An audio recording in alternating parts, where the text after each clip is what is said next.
Alors donc l'Immaculée Conception, c'était un 3-mâts goélette qui allait pêcher la morue sur les bancs de Terre-Neuve et qui a été construit en 1923 et qui sera utilisé à Saint-Malo jusqu'en 1940.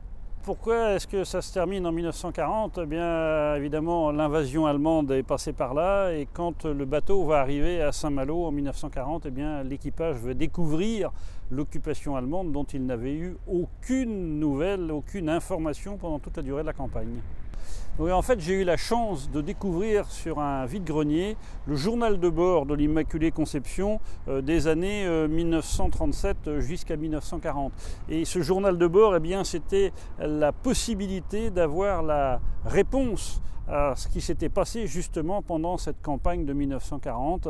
Et c'est la découverte de ce journal de bord qui va permettre d'aller à l'aventure vers l'histoire de l'Immaculée Conception. La conférence, en gros, c'est en deux parties. C'est-à-dire qu'il y a une partie, c'est l'histoire du bateau, puisque grâce à la découverte du livre de bord et des recherches faites, j'ai pu reconstituer toute l'histoire du bateau.